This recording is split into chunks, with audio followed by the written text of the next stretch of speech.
전국에 계신 성도 여러분, 일주일 동안 평안하셨습니까? 오늘은 2009 성경연구 세 번째 집회 날입니다. 양이 되고 싶었던 일이라는 제목으로 말씀을 주시겠습니다. 그런즉 누구든지 그리스도 안에 있으면 새로운 피조물이라. 이전 것은 지나갔으니 보라 새 것이 되었도다. 아멘. 382장 나 이제 주님의 새 생명 얻은 몸 다 같이 찬양하시겠습니다.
이것은 나의 간증이요 이것은 나의 찬송일세. 아멘. 나 사는 동안 그침없이 구주를 찬송하리로다. 아멘. 383장 예수로 나의 구주 삼고 다 함께 하시겠습니다.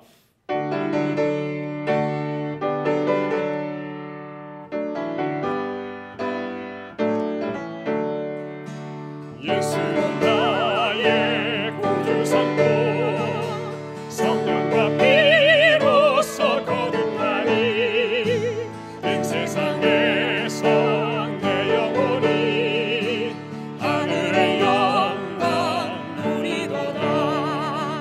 이것은 나의 간증이요 이것은 나의 찬송일세. 나 사는 동안 그침없이 구주를 찬송하리로다. 여자분들 온전히 주께 바치니 기쁨과 즐거움 하려는데 하늘의 천사 내려와서 이내의 말씀 전하도다. 이것은 나의 간증이요 이것은 나의 찬송일세. 나 사는 동안 그짐없이 구주를 찬송하리로다. 남자분들 온전히 주께 몸 바치니 행복과 평화가 넘치도다. 깨어서 주를 고대하며 그 사랑 속에 잠기도다. 다같이 이것은 나의 간증이요 이것은 나의 찬송일세. 나 사는 동안 그침없이 구주를 찬송하리로다.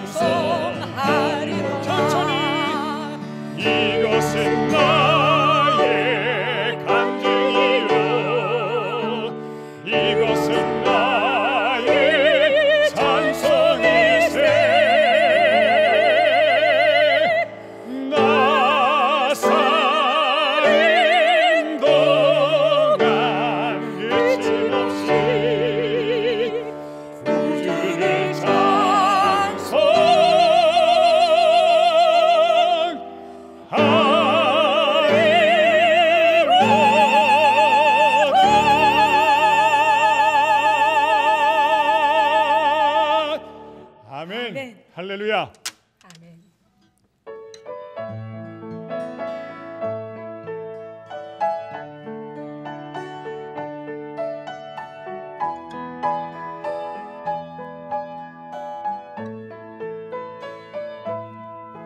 내가 넘어질 때 나의 손을 붙잡고 일으켜 세우는 주님,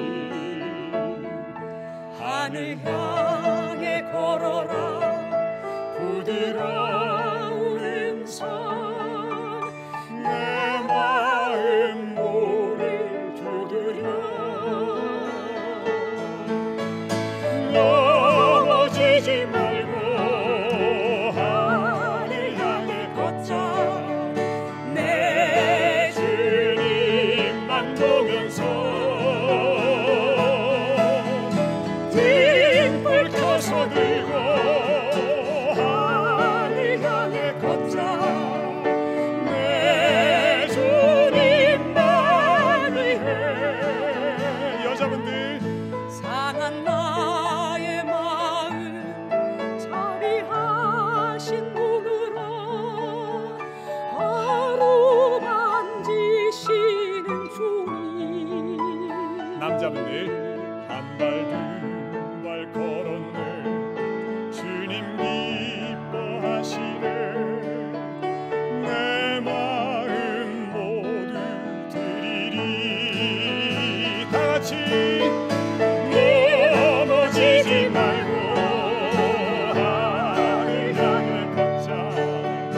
내 주님만 보면서 등불 켜서 들고 하늘 향해 걷자. 내 주님만 위해. 나의 얼룩진 죄 십자가의 피로써 깨끗게 하신 주님,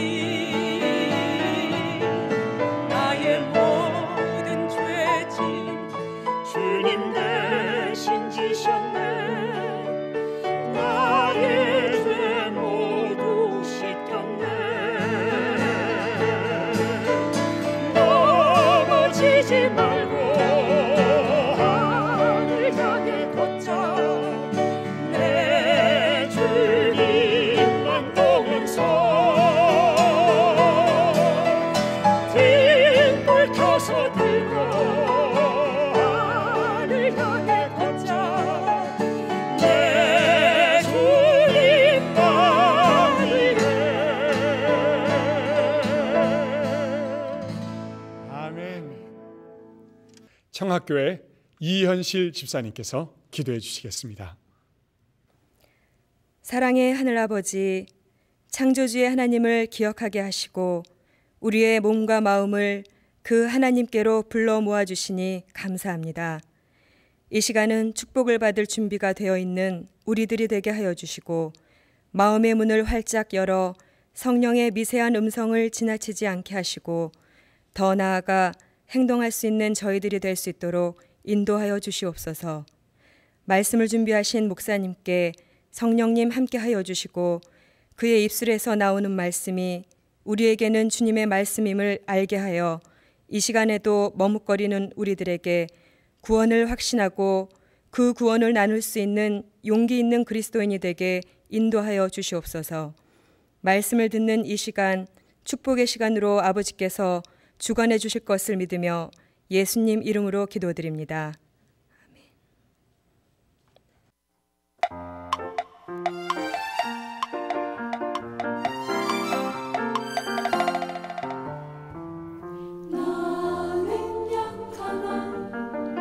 주는 강하니 주께 날마다 나 더 가까이 가리라. 세상 사람들 뭐라 하여도 주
주께 날마다 나 더 가까이 가리라. 세상 사람들 뭐라 하여도 주께 날마다 나 더 가까이 가리라. 더 가까이 가려 함은 십자가 짐 같은 고생이라. 나는 가려네, 나는 가겠네. 주께로 더 가까이. 나는 가려네, 나는 가겠네. 주께 날마다 나 더 가까이 가리라.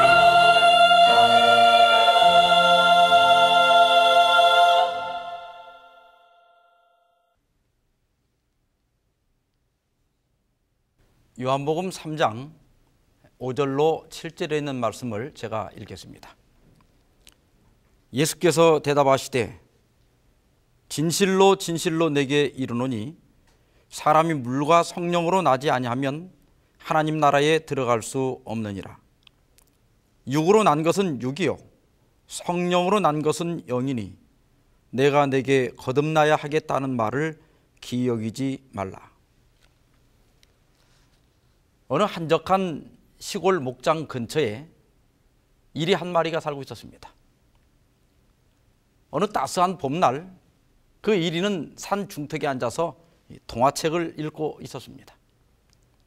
그런데 보니까 책마다 양은 아주 착하고 행복하게 사는 것으로 되어 있는데 이리인 자신은 깡패 아니면 강도짓만 하다가 결국은 감옥에 가거나 죽는 것으로 되어 있었습니다.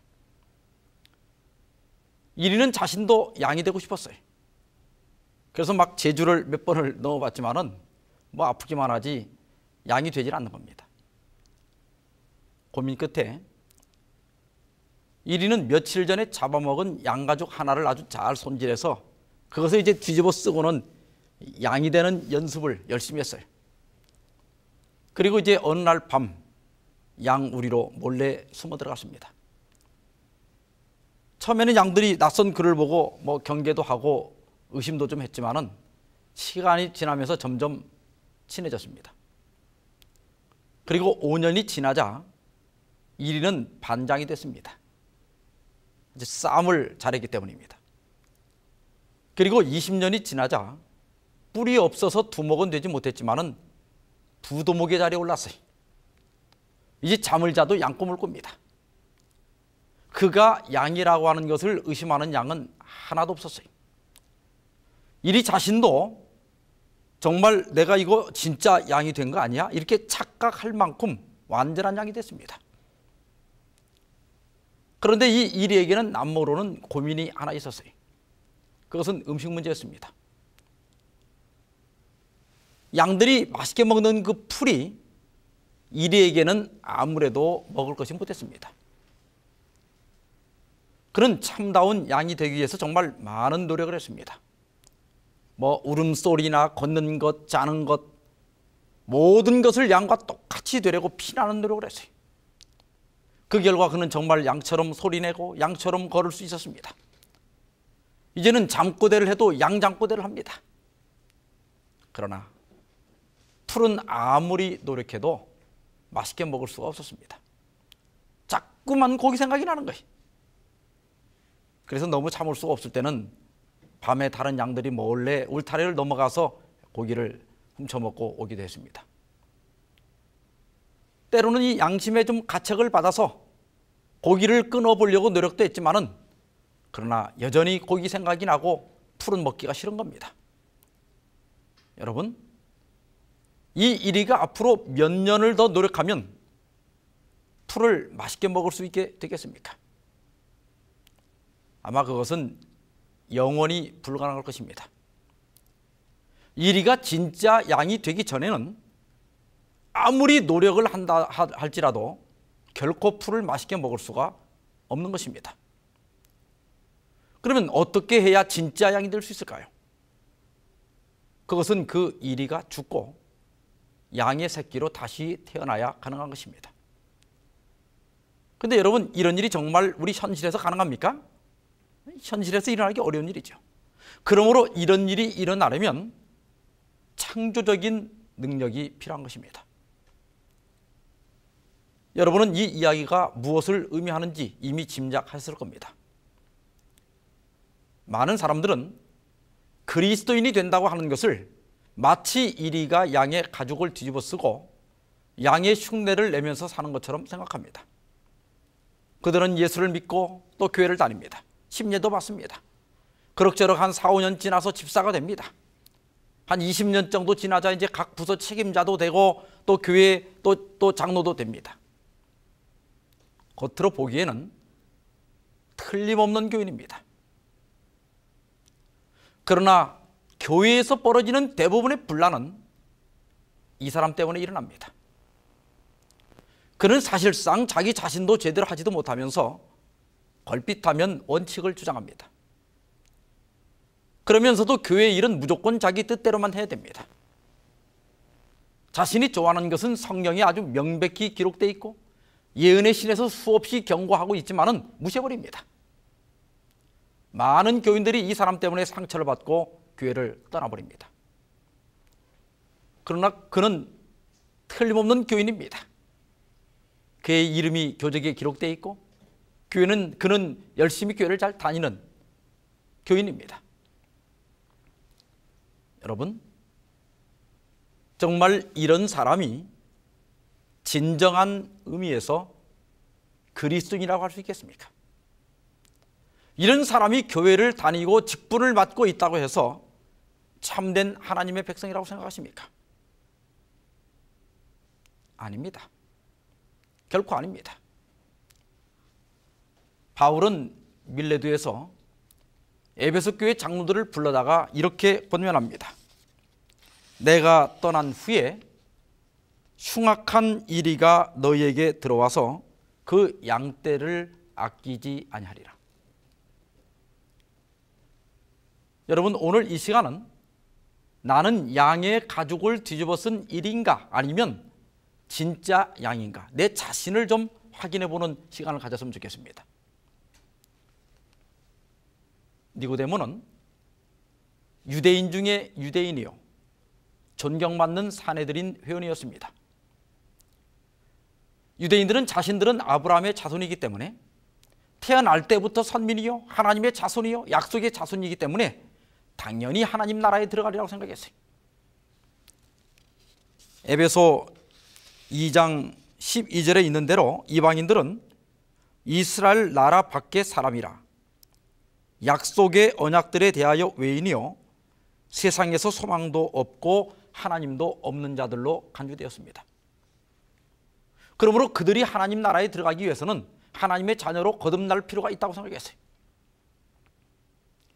예수님 당시에 거듭난다고 하는 말은 이방인이 유대교로 개종하는 것을 가리키는 데 사용됐어요. 그러므로 예수께서 니고데모에게 내가 거듭나야 하겠다고 말씀했을 때 아마 니고데모는 굉장히 불쾌했을 겁니다. 그것은 신앙생활을 그런 대로 잘하고 있다고 생각하는 여러분에게 재침례를 받아야 한다고 말하는 것과 같은 것입니다. 여러분, 재침례는 누가 받는 겁니까? 그것은 교인 자격을 잃어버린 사람, 교인 자격이 없는 사람이 교인 자격을 다시 얻기 위해서 받는 것이 재침례입니다. 거듭난다는 건 역시 마찬가지예요. 그것은 유대인이 아닌 사람이 유대 교인이 되는데 필요한 절차였어요. 그래서 니고데모가 되묻습니다. 나이가 들어 늙은 사람이 어떻게 다시 태어나겠습니까? 태어나려고 어머니 뱃속으로 다시 들어갈 수는 없지 않습니까? 그러자 예수께서는 진실로 진실로 내게 이르노니 사람이 물과 성령으로 나지 아니하면 하나님 나라에 들어갈 수 없느니라. 육으로 난 것은 육이요 성령으로 난 것은 영이니 내가 내게 거듭나야 하겠다는 말을 기억이지 말라고 말씀하셨습니다. 예수님께서는 육으로 난 것은 육이라고 말씀하셨어요. 여러분, 성경에 의하면 예수 그리스도를 믿지 않는 사람은 죄인입니까? 의인입니까? 예, 죄인입니다. 그러면 그 죄인인 그 사람이 낳은 아들은 죄인입니까? 의인입니까? 예, 틀림없이 죄인입니다. 근데 여러분, 저는 목사인데요, 목사인 제가 낳은 아들은 죄인입니까? 의인입니까? 예, 마찬가지로 죄인입니다. 왜냐하면 육으로 난 것은 육이기 때문입니다. 그러므로 하나님께는 아들과 딸은 있지만 손자, 손녀는 없습니다. 우리가 오늘 연구할 주제는 우리의 행동이 아니라 행동 이전에 보다 근원적인 문제입니다. 여러분, 죄와 범죄는 다른 겁니다. 우리는 지난 시간 범죄 문제를 살펴봤습니다. 그러나 그 범죄는 하나의 증상에 불과한 겁니다. 우리가 죄를 짓게 되는 것은 그보다 먼저 우리가 죄인이기 때문입니다. 그래서 예수님께서는 마태복음 12장 34절에서 독사의 자식들아, 너희는 악하니 어떻게 선한 말을 할 수 있느냐? 이는 마음에 가득한 것을 입으로 말함이라고 말씀하셨습니다. 좋은 나무가 좋은 열매를 맺고 나쁜 나무가 나쁜 열매를 맺는 것처럼 우리의 본성이 악하기 때문에 악한 말을 하고 악한 행동을 하게 되는 것입니다. 우리가 처음 그리스도인이 되었을 때 주로 걱정한 것은 우리의 행동들이었어요. 우리는 어떤 습관이나 행동을 고치면 훌륭한 그리스도인이 되리라고 생각합니다. 그러나 우리는 번번이 실패해. 시간이 지나면서 우리는 우리 외부에 나타난 문제보다 더 근본적인 문제가 우리 내부에 있다는 사실을 깨닫게 됩니다. 예를 들면 여러분, 감기라고 하는 게 뭡니까? 기침이 나고 콧물이 나고 열이 나면 그것이 감기입니까? 아닙니다. 그것은 감기 증상이지 감기 자체는 아닙니다. 우리가 신경질을 내고 누구를 미워하고 누군가 싸우고 또 거짓말을 하고 도둑질을 하고 살인을 하는 것은 죄의 증상이지 죄 자체는 아닙니다. 여러분, 죄는 더 근본적인 겁니다. 그래서 예수께서는 요한복음 8장 44절에서 너희는 너희 아비 마귀에게서 났다고 말씀하셨습니다. 다윗은 시편 51편 5절에서 내가 죄악 중에 출생하였으며 모친이 죄 중에 나를 잉태하였나이다라고 말했습니다. 바울은 로마서 12장 5장 12절에서 한 사람으로 말미암아 세상에 죄가 들어왔다고 말합니다. 즉 우리는 태어날 때부터 죄인으로 출생한다는 말입니다. 여러분, 제 성은 박가입니다. 제가 왜 김가나 이가가 아니고 박가입니까? 제가 뭐 이마가 좀 넓고 박가처럼 생겼기 때문입니까? 김씨도 이씨도 이마 넓은 사람 많아요. 제가 박가처럼 행동을 했기 때문에 박가가 된 게 아닙니다. 제가 박가가 된 것은 저희 부친이 박가기 때문에 나면서부터 자동으로 박가가 된 거예요. 왜 사람은 나면서부터 죄인입니까? 우리의 조상 아담과 하와가 범죄하여 죄인이 되었기 때문에. 창세기 1장 27절에 보면 아담은 하나님의 형상대로 창조함을 받았습니다. 그런데 그가 범죄하여 죄인이 되었어요. 로마서 3장 25절에 보면 23절에 보면 모든 사람이 죄를 범하였음에 하나님의 영광에 이르지 못한다고 말합니다. 아담은 범죄함으로 말미암아 하나님의 형상을 잃어버렸습니다. 그 후에 그는 자녀를 낳았어요. 창세기 5장 3절에 보면 아담은 130세에 자기 모양 곧 자기 형상과 같은 아들을 낳아 이름을 셋이라고 했다고 했습니다. 아담은 누구를 닮은 아들을 낳습니까? 하나님을 닮은 아들이 아니라 자기를 닮은 아들이에요. 즉 죄인을 낳은 것입니다. 여러분, 셋은 또 누구를 낳습니까? 역시 또 죄인을 낳았어요. 그 죄인이 또 죄인을 낳고 죄인이 또 죄인을 낳았어요. 그래서 로마서 5장 12절에 말한 대로 한 사람으로 말미암아 죄가 세상에 들어오게 된 것입니다. 그러므로 욥기 14장 4절에서 누가 깨끗한 것을 더러운 것 가운데서 낼 수 있으리까? 하나도 없나이다라고 말한 것입니다. 여러분이요, 우리는 범죄했기 때문에 죄인이 되는 것이 아니고 죄인으로 출생했기 때문에 범죄하게 되는 겁니다.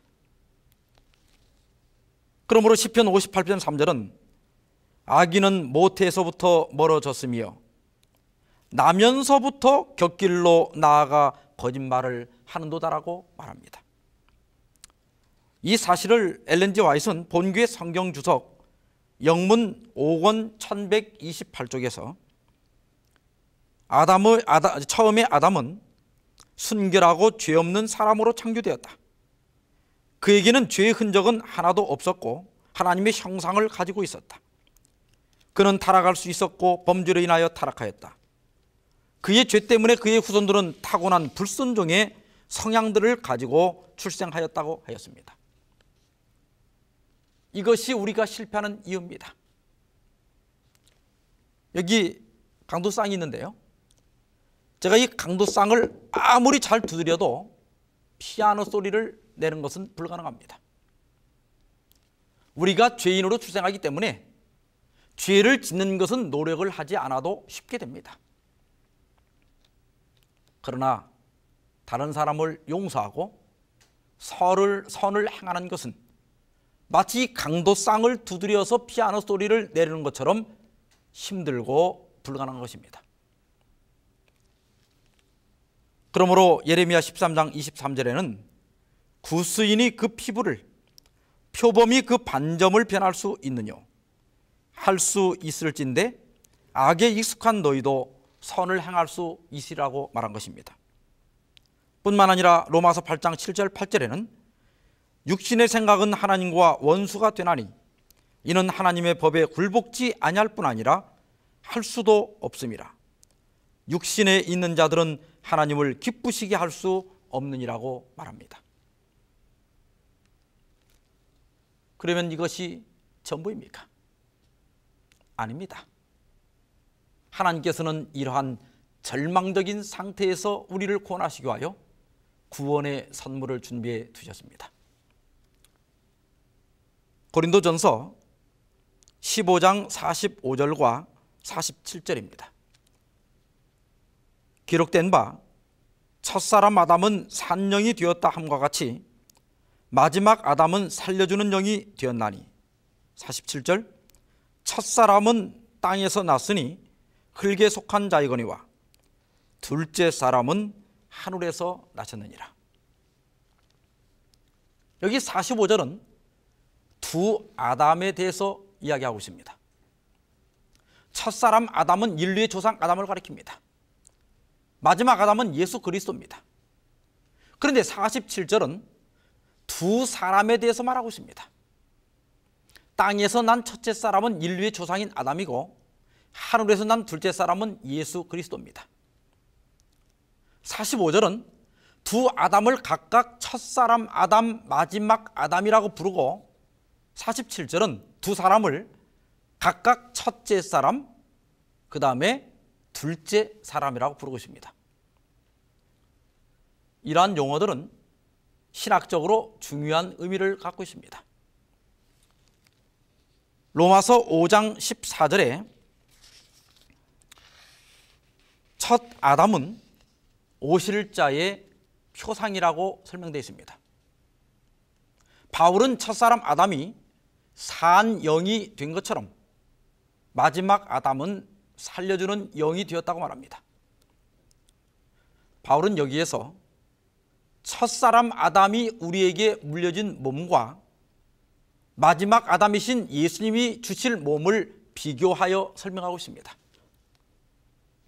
아담은 그의 범죄로 말미암아 우리에게 육의 몸을 물려주었습니다. 그러나 마지막 날 부활 때 예수께서는 우리에게 신령한 몸을 줄 겁니다. 그래서 예수님은 마지막 아담입니다. 그런데 47절에서 예수님을 마지막 아담이라고 하지 않고 마지막 사람이라고 하지 않고 둘째 사람이라고 표현하고 있습니다. 첫사람 아담은 인류의 첫째 사람으로 창조되었어요. 그는 인류의 머리였습니다. 그런데 머리인 아담이 범죄함으로 말미암아 그의 후손들은 모두 죄인이 될 수밖에 없었어요.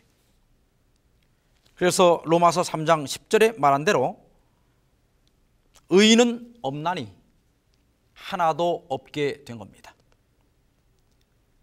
하나님께서는 마귀의 자식으로 출생해서 신분적으로 죄인이 된 인류를 구원하시기 위하여 예수님을 인류의 둘째 사람, 곧 둘째 머리로 세우신 겁니다. 죄인에게서 출생한 사람은 다른 사람의 구주가 될 수 없습니다. 왜냐하면 그도 자기 죄로 죽어야 할 죄인이기 때문에 다른 사람의 죄값을 지불할 수가 없기 때문입니다. 그래서 사도행전 4장 12절에는 다른 이로서는 구원을 얻을 수 없나니 천하 인간의 구원을 얻을 만한 다른 이름을 우리에게 주신 일이 없다고 하였습니다. 그래서 예수님께서는 잉태될 때 남자로 말미암아 잉태되지 아니하고 성령으로 잉태되신 것입니다. 이것을 통해서 인류의 머리는 이제 둘이 됐습니다. 첫사람 아담은 모든 죄인의 머리이고 둘째 사람인 예수님은 모든 의인의 머리가 된 것입니다. 여러분, 이리가 아무리 노력해도 양이 될 수는 없습니다. 이 세상 어느 누구도 자기의 성을 바꿀 수 없어요. 혹 박씨가 이씨로 성을 바꾼다 해도 그는 박씨지 이씨는 아닙니다. 이리가 양이 되려면 양으로 다시 출생해야만이 양이 될 수 있습니다. 그런데 이 출생이라고 하는 것은 우리가 인위적으로 할 수 있는 게 아닙니다. 그러므로 다시 태어나는 것은 절대적으로 인간 스스로는 할 수 없는 것을 인간을 위해 해주시는 하나님의 역사를 통해서만 가능한 것입니다. 그러므로 이 거듭남 역시 믿는 자에게 하나님께서 거둬주시는 선물이라고 하는 것입니다. 요한복음 1장 12절 13절에 보면 영접하는 자, 곧 그 이름을 믿는 자들에게는 하나님의 자녀가 되는 권세를 주셨으니 이는 혈통으로나 육정으로나 사람의 뜻으로 나지 아니하고 오직 하나님께로서 난 자들이니라. 요한은 예수 그리스도의 이름을 믿는 자는 하나님의 자녀가 되는데, 이렇게 하나님의 자녀가 되는 것은 혈통을 통해서가 아니라 하나님께로부터 태어남으로 가능하다고 말합니다. 내가 이 세상에 태어난 것은 내 노력의 결과가 아니라 부모님의 선물입니다. 거듭나는 것 역시 마찬가지.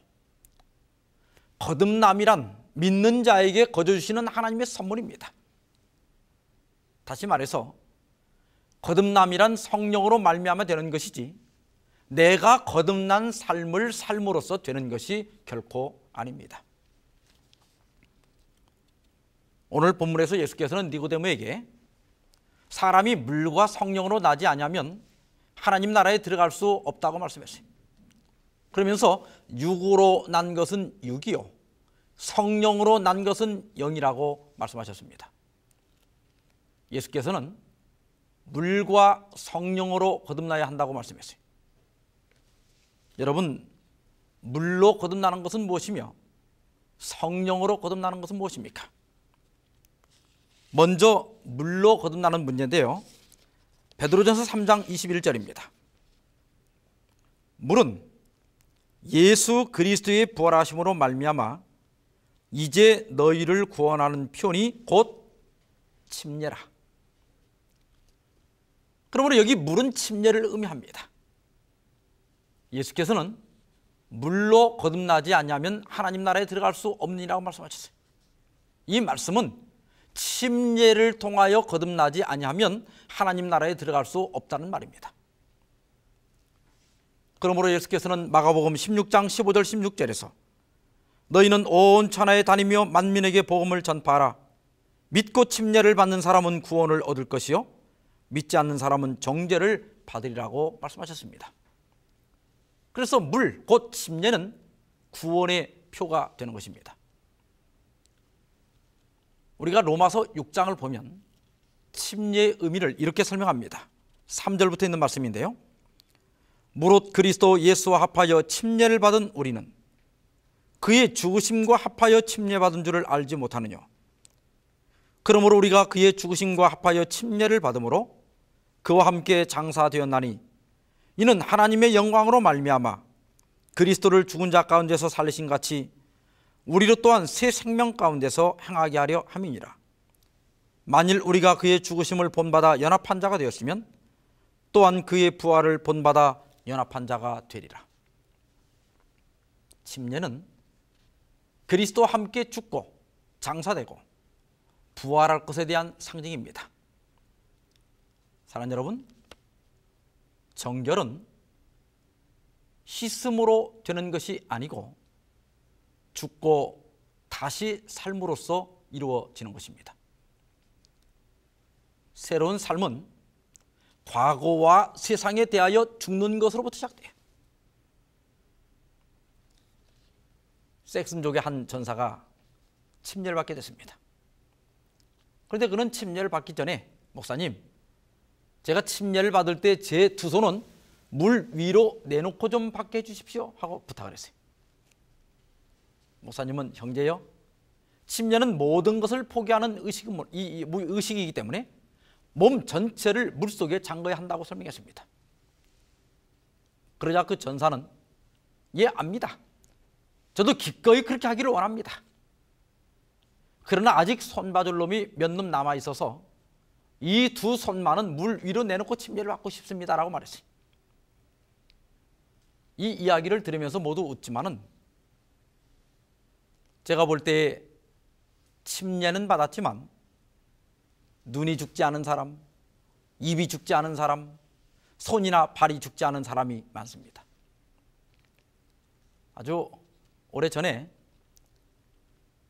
몇 동료 목사님들과 함께 대총회에 보고된 선교 비디오를 보고 있었습니다.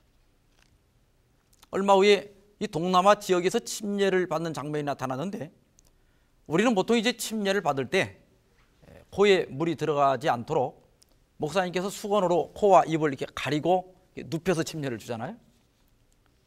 그런데 그들은 목사님의 이렇게 침례 선언이 마치면 침례를 받는 사람이 엄지와 검지로 자기 코를 이렇게 막아요. 그리고 이제 목사님이 이 머리를 누르면 물속에 자기가 이렇게 들어갔다 나오는 겁니다. 그 장면을 보고 있는데 제 동료 목사님이 저에게 목사님, 우리도 앞으로 침례 줄 때 수건으로 입을 가리지 말고 저렇게 줍시다 그러는 겁니다. 그래서 제가 이거 좀 이상하지 않아 이거? 그랬더니 그 목사님이 정색을 하시면서 우리가 그동안 수건으로 입을 가리고 침례를 줘서 우리 교인들이 다른 건 거의 다 죽은 것 같은데 입이 죽지를 않아가지고 항상 입 때문에 말썽이 일어납니다. 우리는 서로 배꼽을 잡고 웃었습니다만은 참 의미 있는 농담이었습니다. 여러분은 침례를 받음으로 정말 세상에 대하여 죽었습니까? 여러분의 옛생에는 정말 물속에 장사되었습니까? 그 후에 혹 다시 살아나버린 옛 자아는 없습니까? 이 시간 우리는 다시 한번 그리스도와 함께 십자가에 못 박혀야 하겠습니다. 침례를 받았다는 사실이 중요한 것이 아니라 내가 진정으로 그리스도와 함께 죽었다는 사실이 중요합니다. 뿐만 아니라 우리는 그리스도와 함께 다시 살아나야겠어요. 어제보다 오늘이 좀 낫고 지난달보다 이번 달이 좀 낫고 작년보다 올해가 더 나아진 그런 삶을 살아가시기 바랍니다. 두 번째는 성령으로 거듭나야 합니다. 에베소 교회와 사마리아 교회에는 성령과 관련한 심각한 문제가 있었습니다. 사도행전 19장 1절 2절에 보면 아볼로가 고린도에 있을 때 바울이 윗지방으로 다녀 에베소에 와서 어떤 제자들을 만나 가로되 너희가 믿을 때에 성령을 받았느냐? 가로되 아니라 우리는 성령이 있음도 듣지 못하였노라. 사도행전 8장 14절부터입니다. 예루살렘에 있는 사도들이 사마리아도 하나님의 말씀을 받았다함을 듣고 베드로와 요한을 보내매 그들이 내려가서 저희를 위하여 성령 받기를 기도하니 이는 아직 한 사람에게도 성령 내리신 일이 없고 오직 주 예수의 이름으로 침례만 받을 뿐이로라. 에베소 교회의 문제는 침례는 받았는데 성령을 전혀 몰랐다는 겁니다. 사마리아 교회의 문제는 역시 침례는 받았지만은 한 사람도 성령 받은 사람이 없다는 데 있었어요. 일찍이 침례 요한은 마가복음 1장 8절에서 나는 너희에게 물로 침례를 주었거니와 그는 성령으로 너희에게 침례를 주시니라고 하였습니다. 베드로는 사도행전 2장 38절에서 너희가 회개하여 각각 예수 그리스도의 이름으로 침례를 받고 죄사함을 얻으라. 그리하면 성령을 선물로 받으리라고 하였습니다. 그러나 에베소 사람들은 성령이 있음도 듣지 못했고 사마리아 사람들은 한 사람도 성령을 받지 못했어요. 그들은 구원의 외형은 있었지만 구원의 실제는 경험하지 못하고 있었던 겁니다. 침례를 받는 것도 중요하지만 더 중요한 것은 성령을 받는 것입니다. 성령을 받아야 됩니다. 물로 거듭나는 것도 중요하지만 성령으로 거듭나는 것은 더 중요한 일입니다. 침례만 받고 성령을 받지 못한 것은 출생신고는 했는데 아이가 없는 것과 같은 겁니다. 바울은 로마서 8장 9절에서 누구든지 그리스도의 영이 없으면 그리스도의 사람이 아니라고 단언했습니다. 여러분, 침례를 받았다 하더라도 성령이 없으면 그는 그리스도의 사람이 아니라는 겁니다. 물로 거듭나는 것과 성령으로 거듭나는 것은 동시적 경험일 수도 있고 전혀 별개의 경험일 수도 있어요. 침례를 받지 않고도 성령을 받을 수 있습니다. 사도행전 10장에 보면 베드로가 가이사랴에 가서 고넬료와 그의 일가와 가까운 친척들 앞에서 설교할 때에 성령이 말씀을 듣는 모든 사람에게 내려오셨어요.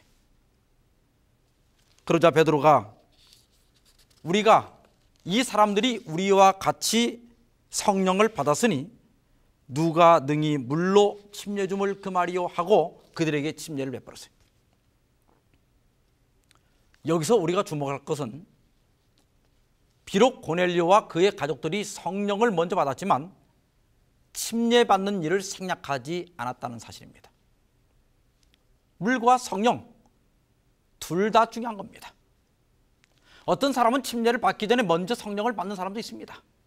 어떤 사람은 침례를 받으면서 동시에 성령 받는 사람도 있고 어떤 사람은 침례를 받았지만 성령 없이 거듭나는 경험 없이 10년, 20년 지내다가 거듭날 수 있습니다.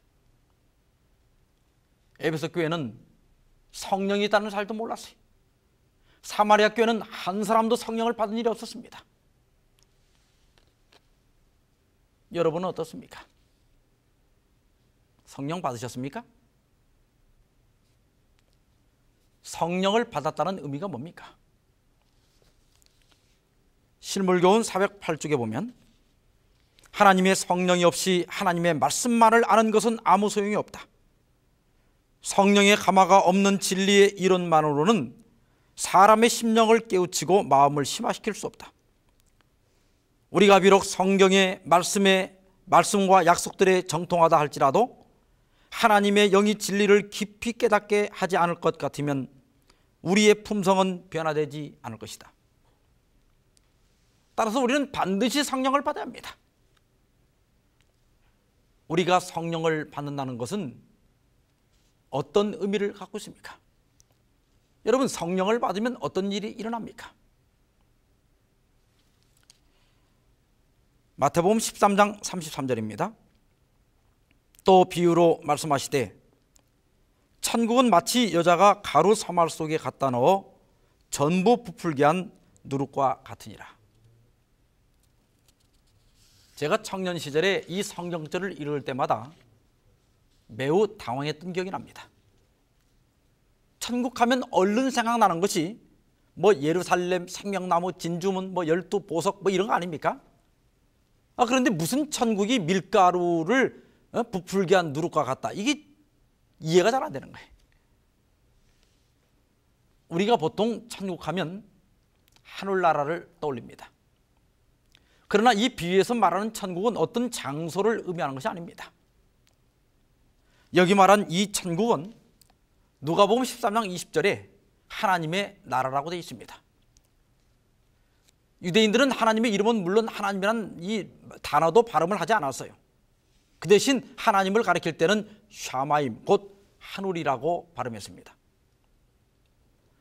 마태복음을 기록한 마태는 유대인이기 때문에 하나님의 나라라고 하지 않고 천국이라고 한 겁니다.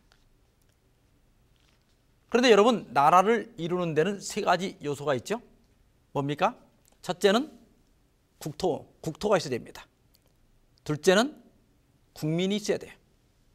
셋째는 주권이 있어야 됩니다. 일제 36년 동안 우리는 국토도 있었고 국민도 있었지만 주권을 빼앗겼기 때문에 나라를 잃어버렸던 겁니다. 선과 악의 싸움의 전장은 바로 우리 마음입니다. 내가 국민이고 내 마음이 국토에. 그런데 우리 인간의 마음의 주권은 누가 가지고 있습니까? 바로 사단입니다. 그래서 예수님께서는 사단을 가리켜서 요한복음 12장 31절 또 14장 30절에서 이 세상 임금이라고 하셨고, 고린도후서 4장 4절에서는 이 세상의 신이라고 했습니다. 에베소서 2장 2절은 공중의 권세 잡은 자, 곧 지금 불순종의 아들들 가운데 역사하는 영이라고 하였습니다. 여러분, 어떻게 해서 사단이 이 세상의 임금이 되었습니까? 그 이유를 로마서 6장 16절은 너희 자신을 종으로 들여 누구에게 순종하든지 그 순종함을 받는 자의 종이 되는 줄을 너희가 알지 못하느냐고 하였습니다. 아담과 하와가 사단의 말을 듣고 하나님께서 금하신 선악과를 먹음으로 말미암아 모든 인류는 사단의 지배를 받는 사단의 종이 된 겁니다. 그래서 히브리서 2장 15절에 보면 우리가 일생에 매여 종로로 탄다고 했어요. 부조와 선지자 67페이지입니다. 아담은 창조될 때 지구를 통치할 지위에 세워졌으나 유혹에 굴복함으로 그는 사단의 지배 아래 들어갔다. 누구든지 진 자는 이긴 자의 종이 된다. 사람이 사단의 포로가 되었을 때 그가 가졌던 통치권은 그의 정복자에게 넘어갔다. 이와 같이 하여 사단은 이 세상 신이 되었다. 그는 원래 아담에게 주어진 바 되었던 지상의 통치권을 찬탈하였다. 그러나 그리스도께서 당신의 희생으로 죄의 형벌의 값을 치르심으로 말미암아 사람을 구속하실 뿐만 아니라 사람이 잃었던 통치권도 되찾으실 것이었다. 첫째 아담이 잃어버린 모든 것을 둘째 아담이 회복하실 것이었다. 선지자는 너 양떼의 망대요 딸 시온의 산이요 이전 권능이 내게로 돌아오리라고 말한다.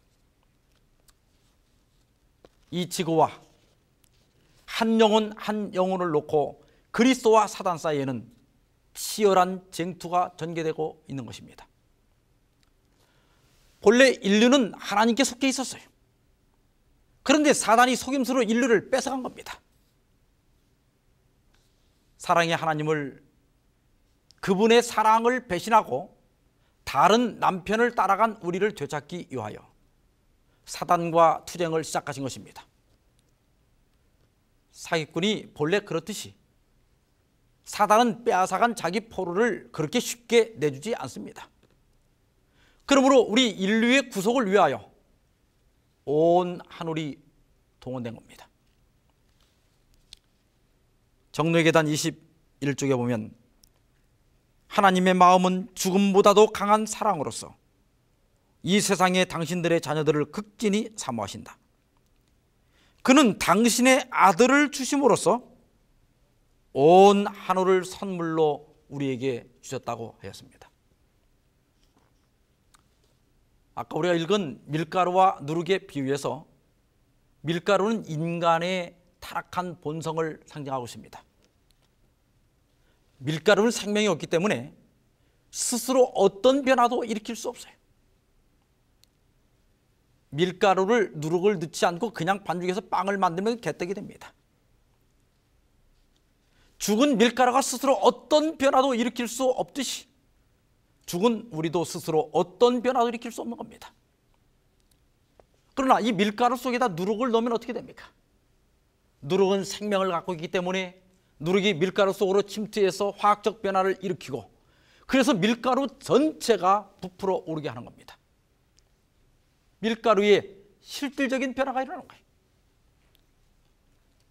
이 비유에서의 누룩은 성령을 상징합니다. 실물교훈 96쪽에 보면 구주의 비유 가운데는 누룩이 하늘나라의 상징으로 사용되었다. 이것은 영혼을 수행시키고 동화하게 하는 하나님의 능력의 은혜를 예시하고 있다. 이 능력이 역사할 수 없을 만큼 그처럼 극악하고 타락하고 저속한 사람은 하나도 없다. 성령의 역사에 굴복하는 사람 속에는 새로운 생명수가 심어져 잃어버린 하나님의 형상이 다시 회복된다. 그러나 사람은 자신의 의지로서 자기 자신을 변화시킬 수 없다. 사람은 이러한 변화를 일으킬 능력을 갖지 못했다. 전적으로 밖에 있는 누룩을 가루에 넣어 섞지 아니하면 기대하는 변화가 생길 수 없다. 처음에 말씀드린 이리처럼 양의 흉내를 낸다고 양이 되는 것이 아니라 내면이 진짜 양이 되어야 양처럼 살 수 있는 겁니다. 우리 행동이 아니라 마음을 고쳐야 합니다. 그 비결은 우리의 수양이나 결심에 있는 것이 아니라 하나님의 성령을 받는 것입니다. 여러분, 과연 나는 양입니까? 아니면 양의 가죽을 뒤집어 쓴 일입니까? 엘렌 화이트는 정노의 계단 58쪽에서 그러면 우리가 어느 편에 속하였는지를 어떤 방법으로 판단할 수 있을까? 누가 마음을 지배하는가? 우리의 생각이 누구에게 있는가? 우리가 누구에 대하여 말하기를 좋아하는가? 우리의 가장 열정적인 애정과 우리의 최대의 정력을 누가 지배하고 있는가? 우리가 그리스도께 속한 사람이라면 우리의 생각은 그에게 있을 것이요 그를 생각함이 우리의 가장 즐거움이 될 것이다. 그리고 우리의 모든 소유와 우리의 몸을 다 그에게 바치게 될 것이다. 우리는 그의 형상을 입고 그의 정신을 나타내며 그의 뜻을 행하여 범사에 그를 기쁘시 하기를 원할 것이다. 양은 신앙 연조가 많아질수록 너그러워지고 예심이 많아지고 부드러워지고 양보를 잘하며 평화적인 사람이 될 것입니다. 또 동정적인 사람이 될 것이에요. 이리는 점점 까다로워지고 이기적이 되고 자기 주장만 내세우고 자주 다투고 편당을 지으며 쉽게 원수를 맺습니다. 나는 어디에 속했습니까? 그렇다고 이제 와서 굳이 성령을 달라고 기도할 필요는 없습니다. 성령은 우리가 그리스도를 영접할 때 하나님께서 이미 선물로 주셨기 때문입니다. 중요한 것은 이런 성령을 자각하고 그분이 내 안에서 일하시도록 나를 낮추고 포기하고 죽이는 것입니다. 이 시간 조용히 그리스도와 함께 십자가에 못 박히게 해달라고 기도하십시오. 나를 포기하고 그 대신 성령께서 내 마음을 지배해 달라고 기도하십시오. 하나님께서 그러한 기도를 간절히 기다리고 계십니다.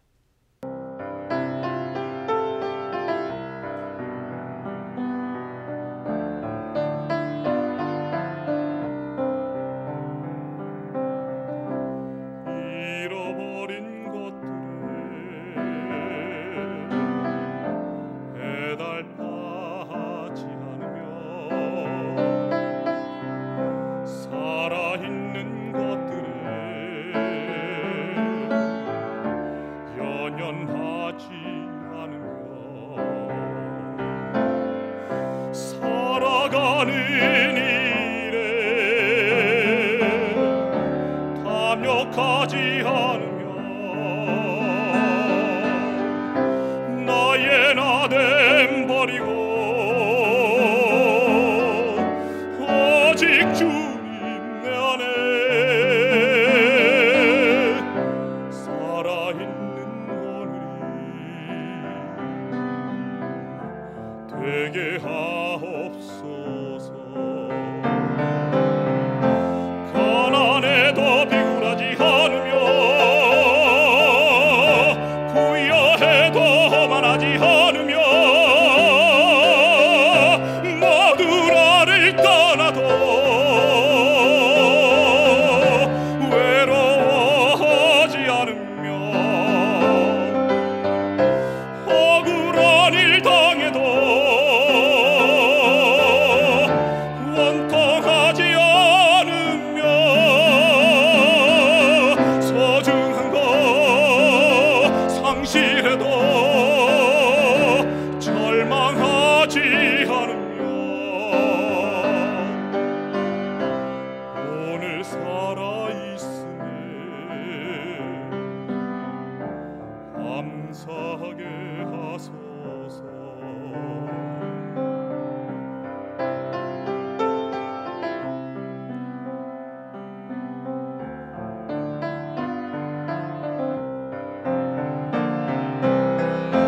가난해도 비굴하지 않으며 부여해도 허만하지 않으며 모두 나를 떠나도 외로워하지 않으며 억울한 일 당해도 원통하지 않으며 소중한 것 상실해도 절망하지 않으며 오늘 살아있음에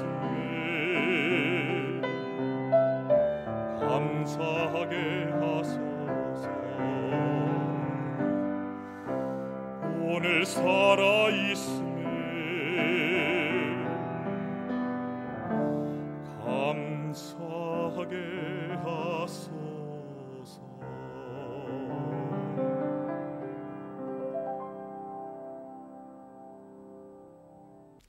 기도하시겠습니다. 하늘에 계시는 우리 아버지, 오늘 밤 우리 자신이 과연 양인지, 양의 가죽을 뒤집어 쓴 일인지 살필 수 있도록 인도해 주셔서 감사합니다. 아버지 하나님, 우리가 비록 침례를 받았지만은 그러나 아직도 온전히 포기하지 못한 것들이 있다면 이 시간 그리스도와 함께 십자가에 못 박을 수 있는 용기를 주시옵소서. 나의 성향과 나의 습관과 성질 가운데 아직도 온전히 죽지 못하고 포기하지 못한 것이 있으면 이 시간 그리스도와 함께 십자가에 못 박기를 원하오니 저희를 받아 주시옵소서.